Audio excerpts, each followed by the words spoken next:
Questions? There was something about lady back. Like with the PR man, Max, you dodged that question earlier about profiting from disgrace.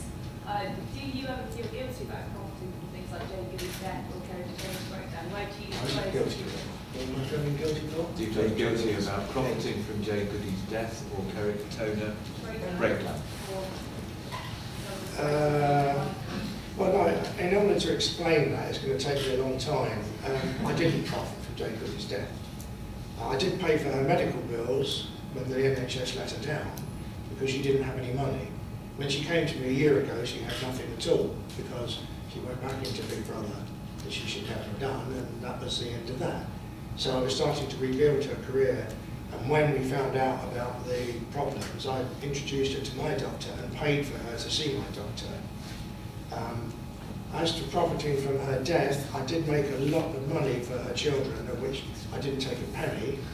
I did make a lot of money for her estate. I did a lot of publicity for cervical cancer, but not for money. Okay, but Max, what about... So do I feel guilty about that?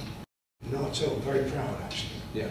Max, but what about the other examples where, so that, for instance, the woman who had the affair with Sven-Göran Eriksson and Rebecca, you made money out of causing a lot of problems for those people. Who did I make problems for? Well, you know, presumably, I shouldn't think David Beckham's wife was too chuffed when you put that... David Beckham's wife got masses of publicity, and I actually thought she might get a bit of sympathy from the public. She didn't, because they blamed her for not being there in Spain with him.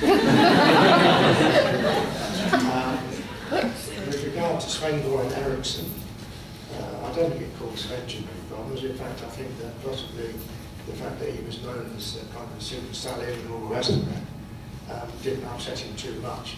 And with regard to Ferreira Lamb, don't forget it was the FA that went to the News of the World and told them about the relationship, trying to get their chief executive off the hook and failing miserably, which then led to all of that. So, okay. More questions? Yes? Yes, thanks. If Jane had not been diagnosed terminally ill, the raising awareness she has, how much more would be left in her? If she hadn't been dying of cancer, how much might have been left there? Was she finished before she got cancer? No, I think, well, okay. As I say, I've only been involved for a year, because last time she came to me, her career was over. So I was there because I liked her and I knew she wasn't racist, and because Shil Pachetti was one of my clients, and Shil assured me, having spent a lot of time with her, that she wasn't racist, and she was more than happy to help me to get her back, and I liked her. I got involved. She went on India Big Brother, things were starting to go right. I negotiated a series with Living Television. I'd also negotiated major magazine deals. So she was coming back. And then we found out about cervical cancer. I think the interesting issue with Jane Goody is... You're looking puzzled. Why don't you say what you think? There's a whole queue of people behind Jane Goody. Why would she continue going Kate Strong? What was that? I'm sorry, you have to repeat that. There's a whole queue of people behind her, a whole generation behind her, looking to be in her shoes. So why would she still continue to be the forefront? I think the issue also with Jane Goody was the fact that she had a very powerful agent working for her, who was there for her when it was easy. And I think that's the problem now, is agents are there when they're making money and they disappear. I'm often getting clients saying, trying to get my agent to call me back because, and I think that's what an agent should be doing. It should be working with the publicists, helping to rebuild something, and they don't. They walk away, and they've taken lots of money from them over a period of time, and they haven't got enough money left for them. It was her agent that introduced her to Big Brother 2, which destroyed her. Yeah. Again, which is a quick. Let's take some more questions. Destroyed. Let's not fixate too much on Jane Goody because there's lots of others. That lady there. Yeah, I've got one. It's definitely not Jane Goody. It's going back to years and years. Mark, you touched on the scandal of Fatty Arbuckle back in the early 20s. What I'm interested in knowing is, take him in this day and age, do you think he would have recovered from that scandal as he did not do so back then? And what do you think it made to someone to recover from a scandal? For example, we had Amanda Holden and Les Dennis. Amanda Holden has gone on to better things. Les is sort of, fading away into the background. What makes somebody recover from a scandal? Is it time, like back in the 20s, the Hayes office were involved, or could Fatty Arbuckle survive in this day and age? What are your thoughts on that? Well, Both of you, really. the interesting thing about Fatty Arbuckle was the fact that if you think of what happened around the Roaring 20s, it was Sodom and Gomorrah. Every great film director and producer was sort of peddling drugs. And the Hayes Code stepped in because they cleaned up baseball, and they had to clean up the film business, if not it'd be over. From the moral Christian majority wanted to see this evil industry being stopped. But Fatty Arbuckle was part of that process, like lots of other people part of that process, where they were pushed aside. I think you can't compare the times. I think nowadays we're not looking at the industry. We don't have the chance. We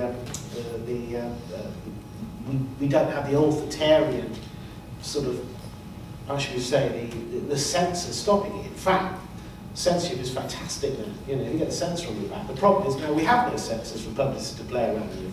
So there's no. But I think. Just explain about what happened to Fatty Arbuckle. It's not everybody will know what happened to Fatty Arbuckle was caught up, paraphrase with all night again, but Fatty Arbuckle was caught up in a sexual scandal with all sorts of people, particularly underage kids, and was exposed at that time for these wild parties and drugs and whatever. Was held up and was burnt alive. His efforts, he was crucified, meaning that other people doing far worse than him, arguably. They needed a scapegoat. He became a scapegoat for that. And his career disappeared, he died, suicide, whatever. Well, a young girl died because at a party together, people put activity together, lots of mixed evidence. It got thrown out of court, he was found guilty, but he never ever worked again. He was, Buster Keaton tried to support him, lots of other people tried to support him, but it was over. And I think that it's the mores of the time, the sexual taste at the time. I think there's certain things you can't return. Paedophiles here are absolutely rightfully vilified, and their career is over. Full stop. But a majority of people murderers have come back. Murderers have come back into prominence. Right, well, actually, we could go modern now. We could talk Barrymore. Barrymore has not been found guilty of any criminal offence relating to the death of that young man in his swimming pool, but his career is effectively over. Yeah, because you rely on popularity for your career. He's no longer popular because of what happened. And it's not been found guilty by a court. And there are so many still. The British public have decided that what happened was not acceptable to them.